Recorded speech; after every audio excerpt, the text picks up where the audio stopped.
Hey guys, today's video is 5 signs she might be borderline. I saw another chick do a video like this, so I thought it'd be fun to do. The first sign that she might be borderline, if you're dating this person and it seems like they're going through like love-hate cycles with you, that's a huge red flag. Um, People that are borderline, they go through shifting mindsets. One minute they think you're the greatest thing since sliced bread. They might be sleeping with you. They tell you that they love you. And then out of the blue, something snaps in the mind, goes to the hate cycle. Now they don't want to talk to you. They're going to block you. And then a couple weeks down the road, they may unblock you and then they want you back. That's called the love-hate cycle. I've seen this many times with girls that I've dated. A girl that I absolutely loved to death did it to me all the time. She would come see me, tell me she loves me. She told me I was the only guy that could put up with her. And then the slightest trigger, she's out the door, and I haven't seen her since. It's been about 4 months. So if you're dating somebody and you're seeing what looks like love-hate cycles with you, that's a huge red flag. Number 2 sign that she might be borderline. Women that are borderline, they like to have guys on the back burner. In my opinion, they do it to gain resources.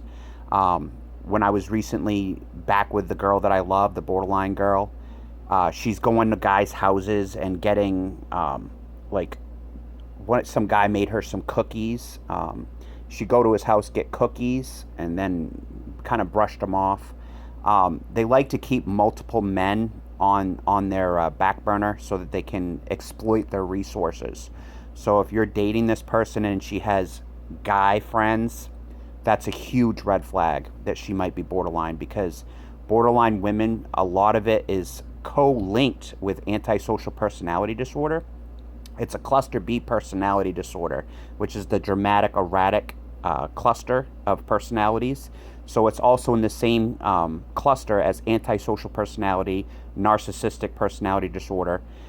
So you're going to see a lot of antisocial behaviors from this person. If they're actually borderline, they may have those antisocial traits.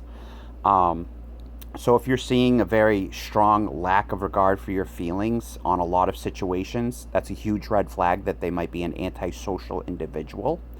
Borderline, they say, is almost like called the female version of antisocial personality disorder. So it's like it starts as chronic disorder in childhood, and then it goes to antisocial personality as an adult once you meet all the criteria for that.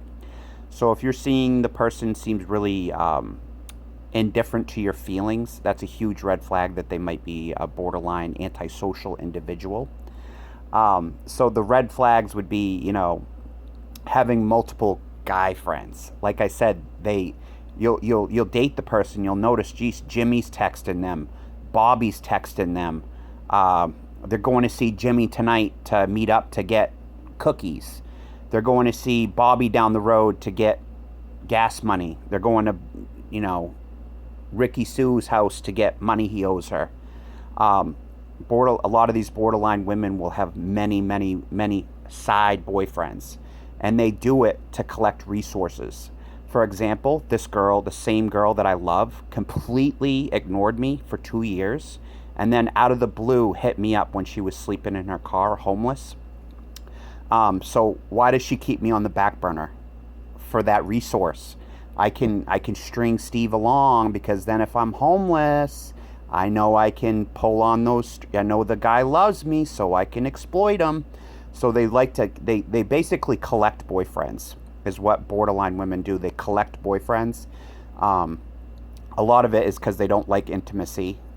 Intimacy scares them, so they'd rather have friends. When me and this girl had our breakup, she said, "I don't want to be your girlfriend. I just want to be your friend." And at that point, I said, we might as well cut ties, because I've always wanted to be a loving partner to you, always wanted to be there for you, but she just wants to put me in the friend zone, because then she can just have me on the back burner like a boiling hot dog, and then just hit me up when she needs me, right? She had other boyfriends that she would exploit for car repairs, and she admitted to me at one point that she had had sex with this gentleman because he had fixed her car and she kind of felt like she owed him something. So a lot of these borderline women will actually use sex as payment for things. Um, she said she slept with a guy because he had done a lot for her.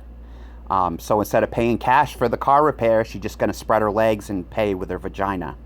That's what a lot of these borderline women will do. And they can snap their fingers. They can say, hey, buddy, you want to Netflix and chill tonight? And all these guys they have on the back burner will jump at that opportunity for sex.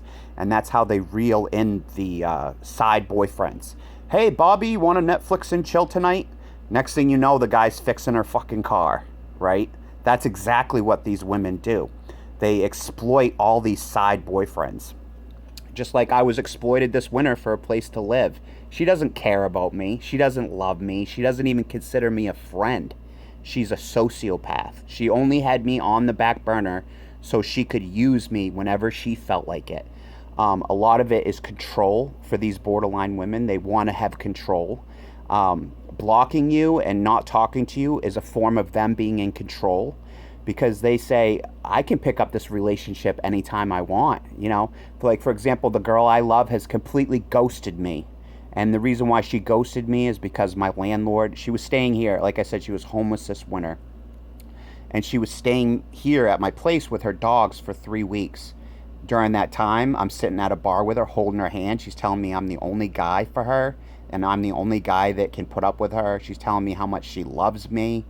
Literally at my house for 3 weeks. And then my landlord told me, I'm going to evict you if you don't kick her dogs out. She said this woman was not her tenant. And she said, this is your final warning. I'm going to kick you out if you don't get rid of the dogs. So I had to actually kick her dogs out. And what that did was it accessed the hate cycle. Now I'm a friggin' piece of shit. She told me she didn't want to see me